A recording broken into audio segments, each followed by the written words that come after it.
The chandeliers glowed like captured stars, hanging above the grand ballroom where every glittering surface seemed to shout wealth. Crystal glasses chimed, diamonds flashed beneath the soft golden lights, and laughter floated through the air, expensive, practiced, and hollow. Tonight was a celebration of success, a gathering of the richest families in the city, each one dressed in pride and wrapped in ego. Servers in perfectly pressed uniforms moved like shadows between the guests, offering champagne to men who forgot their names after their first billion, and desserts to women who judged the sweetness by its price. Everything felt rehearsed. Everything felt like a competition. Yet, while others boasted, she simply watched. Amara Johnson, CEO of one of the fastest rising technology companies in the world, stood quietly by the tall glass windows overlooking the city lights. She didn't need to speak to be noticed. Her confidence wasn't loud, it was deep, the kind that comes from years of fighting to be seen, and finally winning. Her dark skin caught the light like polished bronze. Her eyes, sharp and thoughtful, searched the crowd, not for admiration, but for authenticity. She saw fathers bragging about money they inherited, not earned. She saw mothers measuring worth by designer labels. She saw young heirs raised to believe the world was already theirs, though they had yet to do anything for it. A waiter approached with wine. Amara nodded politely and accepted. "Thank you," she said, meaning it. The waiter blinked, surprised. People usually never noticed him. On the other side of the room, Ethan's parents, the powerful Harringtons, owners of the city's largest investment firm, kept glancing in Amara's direction. Their smiles were wide, but not warm. Right now, she was valuable to them, an asset. A partner who could increase their empire by $650 million. But beneath their polished manners was a hunger, a belief that they were better, superior, naturally deserving of anything they touched. Amara felt that hunger as much as she saw it. She took a slow breath, remembering a different world, the old neighborhood she came from, where streetlights flickered, where dreams came cheap and chances came rare. She remembered studying by candlelight, her mother's tired hands, her father's voice telling her she could change the world if she refused to let it change her. And here she was, in a palace of gold, standing among people who never imagined someone like her could rise so high. A group of young men nearby laughed loudly about a woman they fired for asking a fair salary. A woman whose name they didn't know, whose humanity they never cared to learn. Every laugh felt like a reminder. Wealth doesn't guarantee kindness. Amara turned back to the window, the city beneath her glimmering like a promise. She didn't come here for their approval. She came to prove that power can be earned with integrity. That respect isn't for sale. Under the glitter and noise, she stood as a quiet storm. A storm they had no idea was about to change everything. The celebration grew louder as the night deepened.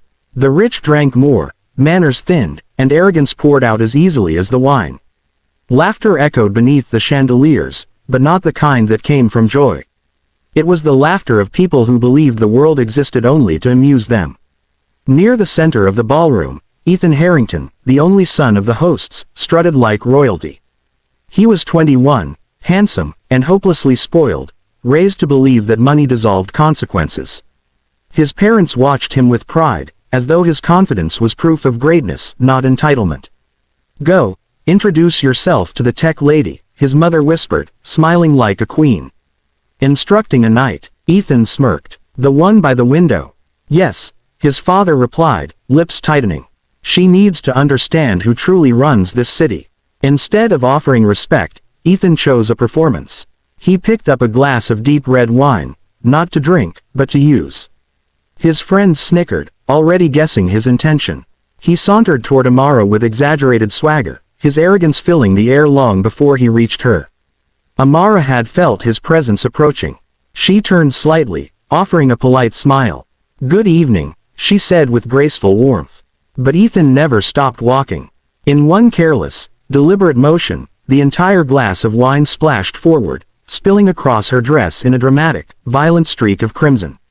The cold liquid ran down her arm, dripping onto her shoes, a stark stain against soft ivory fabric.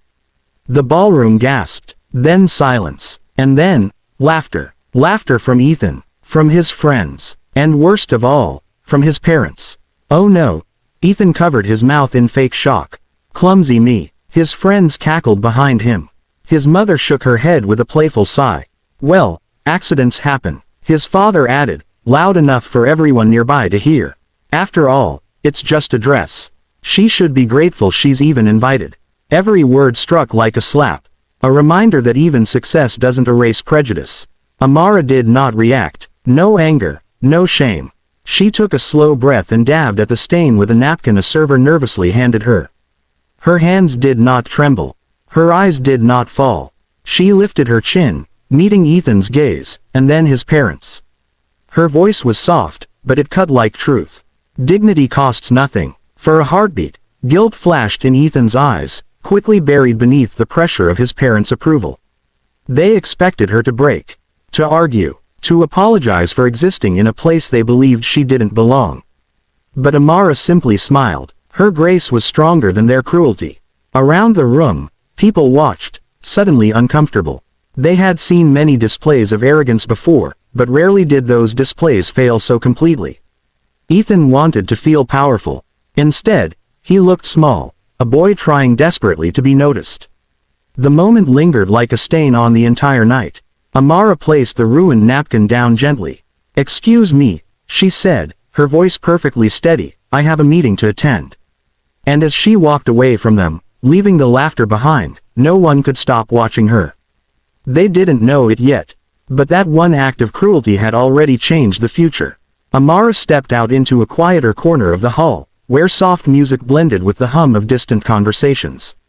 She paused near a marble pillar, taking a moment to collect herself, though she hardly needed it.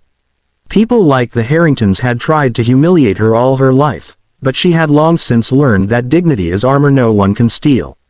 She looked down at the dark stain on her dress. Red wine dried quickly, but the memory of disrespect stayed longer. Still, she smiled, because she knew something the Harringtons didn't. Cruelty reveals more about the cruel than the victim. "Miss Johnson." A fragile voice broke the silence. Amara turned to see an elderly man in a neatly pressed but modest gray uniform, clearly a staff member. His silver hair was thin, his back slightly curved with age, yet his eyes held a warmth that felt like sunlight breaking through a cloudy sky. I hope I'm not disturbing you," he said, his hands nervously twisting a small towel.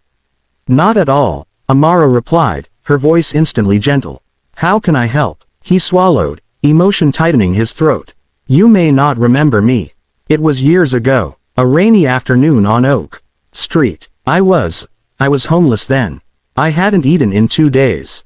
People passed me like I was invisible." His voice cracked. "But you didn't." Amara's expression softened with recognition. A memory from long ago surfaced. A young woman walking home from her first job interview, seeing an old man shivering beneath a bus shelter. She had only a little money to her name, but she had given him half. "I remember," she whispered. "You wanted soup. I walked 3 blocks to find some." "Yes," he nodded, tears forming. "You spent your last few dollars on a stranger. You told me, if I have enough to stand, I have enough to help. And then, you smiled at me. No one had smiled at me in months." He wiped his eyes, embarrassed. "Tonight, when that boy did what he did, my heart broke. You deserve better. You always did." Amara placed a comforting hand over his. "Thank you. That means more than you know." He hesitated, then leaned closer, voice lowering. "The boy who spilled the wine is my grandson." Amara blinked, startled. "I raised him when he was little," the man continued, shame trembling in every word. "I tried to teach him kindness. But my son, his wealth changed him. And now they are teaching Ethan that money is worth more than people." His eyes begged for forgiveness, not for himself, but for the child who had lost his way. Amara squeezed his fingers gently. "People forget lessons," she said softly, "but they can learn again." The old man pulled himself straighter, hope returning to his face. "Thank you for not losing your grace. Seeing you stand tall, it reminded me that goodness still has a place in this world." "And it always will," Amara replied. He nodded, his voice barely a whisper. "I'm proud of you. If only they knew the real you, and not the one they think they own." Amara gave him a warm smile. "One day," she said, "they will." As he walked away, his steps felt lighter, as though a burden had lifted. Behind the ballroom doors, the Harringtons celebrated their wealth, unaware that the woman they tried to humiliate once saved the dignity of the man who loved them most. And unaware that their reckoning was coming. The Harringtons' private conference room was a shrine to power. Glass walls, polished silver, a glowing digital screen displaying numbers none of them respected as much as themselves. Everyone gathered there tonight believed this deal would only make the powerful more powerful. The air buzzed with pride and greed. Executives from both companies took their seats around a long table. The room smelled of expensive cologne and even more expensive ambition. At the head of the table sat Ethan's parents, the self-appointed rulers of the moment, smiling with practiced charm as they greeted potential partners.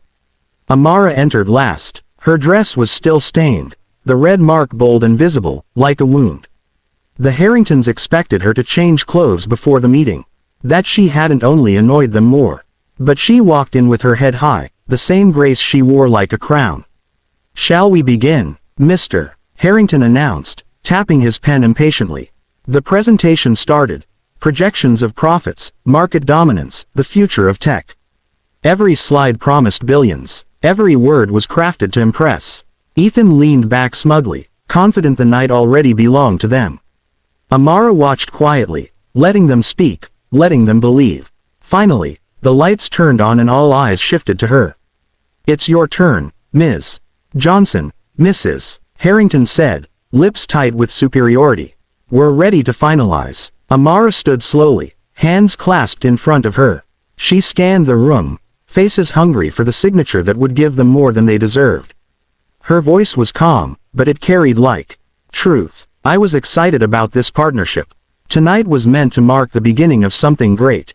But before any contract, before any deal, there must be respect." Mr. Harrington scoffed. "Are we here to discuss business or feelings?" Amara's eyes sharpened. "If you cannot respect a person, you do not deserve their business." A few executives shifted uncomfortably. Ethan stared down at the table. "You invited me here," she continued, "not as an equal, but as someone you thought you could use. Tonight your son tried to humiliate me, and instead revealed exactly who you are." Mrs. Harrington lifted her chin, feigning confusion. "It was a childish accident." "No," Amara interrupted gently yet firmly, "it was a lesson. One you should have taught him long before tonight." Gasps whispered across the room. She reached into her bag, took out the signed contract, the agreement worth $650 million, and placed it on the table. For a second, the Harringtons smiled, thinking she was complying at last. Then, rip. The tearing of paper echoed louder than any applause ever could. Ethan's father shot to his feet. "What are you doing? Do you know how much we—" "I know exactly how much," Amara replied, meeting his fury with quiet strength. "But no amount of money will ever make me partner with people who look down on others." Silence swallowed the room. Ethan's eyes widened, the first true fear he had ever felt. His world had just cracked, not because he lacked wealth, but because he lacked character. Amara turned toward the door, pausing only once. "We build the future with intelligence, but we keep it with humanity." And with that, she left. The contract lay in pieces. The Harringtons' pride lay in ruins. One act of disrespect had just cost them everything. The heavy conference room doors closed behind Amara, but the weight of her decision didn't slow her steps. She had walked away from hundreds of millions of dollars, and yet she felt nothing but peace. True power, she knew, was the ability to walk away from anything that threatened her dignity. Not far behind, hurried footsteps echoed down the hallway. "Wait," the voice cracked with panic. It wasn't polished or proud, it was human.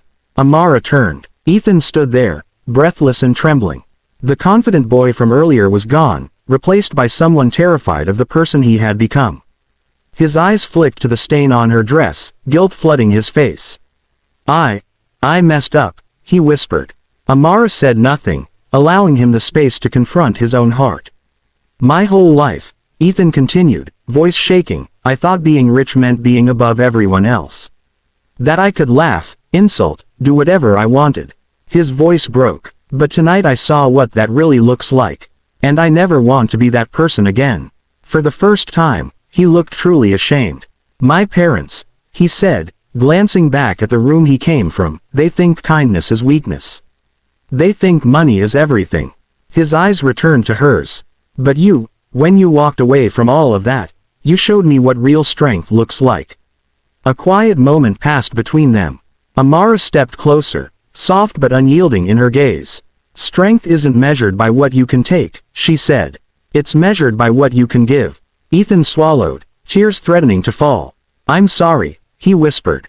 For the wine, the words, all of it. Amara nodded slowly. I accept your apology, she said, but an apology means nothing unless it changes something.